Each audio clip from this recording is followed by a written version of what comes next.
शुरुआत reserve bank के जून policy के मिनट से। ये बुधवार को जारी हुई हैं।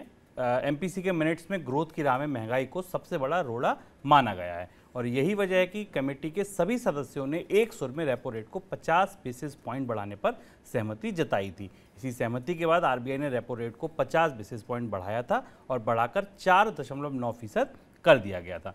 एमपीसी मिनट से इस बात के संकेत भी मिले हैं कि भविष्य में रिजर्व बैंक ब्याज दरों में बढ़ोतरी करता रहेगा। ये सिलसिला लगातार जारी रहेगा। सर, और क्या क्या बातें इस एमपीसी मिनट में कही गई हैं जो मुख्य हैं?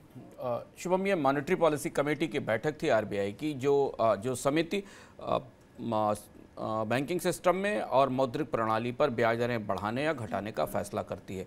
और जब जब अर्थव्यवस्थाएं मंदी के दौर में जाती हैं, जब अर्थव्यवस्थाओं में महंगाई बढ़ती है, मॉनेटरी पॉलिसी कमेटी के फैसले ही नहीं, उन फैसलों का पृष्ठभूमि भी उतनी ही महत्वपूर्ण हो जाती है।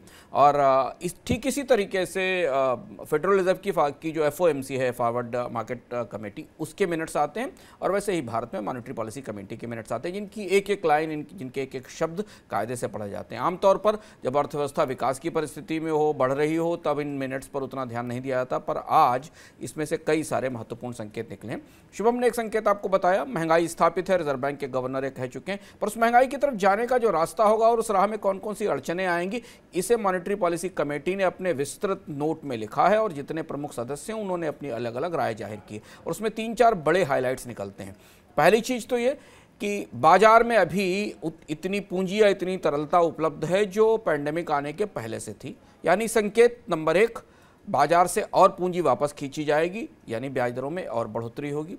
संकेत नंबर 2, यह माना जा रहा है कि अगर महंगाई पर सीधे और तेज नियंत्रण नहीं किया तो जो भी रिकवरी हमें भारतीय अर्थव्यवस्था में दिखाई दे रही है वो सब खत्म हो जाएगी, टूट जाएगी। और तीसरी और अंदर की महत्वपूर्ण बात यह कि रिजर्व बैंक की पूरी मॉनेटरी पॉलिसी कमेटी ये मान रही है कि भारतीय अर्थव्यवस्था के लिए 2022-23 का और 23-24 का समय अच्छा नहीं बीतने वाला है। आर्थिक विकास दर में गिरावट रहेगी, दबाव रहेगा, लेकिन ये ऐसी समस्या है जिसके इलाज के लिए अगर बहुत आक्रामकता के साथ एग्रेसिवली महंगाई को नहीं रोका गया तो उसके असर बड़े व्यापक होंगे, रुपया और ज़्यादा कमज़ोर होगा, निवेशकों का भरोसा टूटेगा, बैंकों में जो लोगों का जमा रखा हुआ है उस पर रिटर्न निगेटिव हो जाएगा।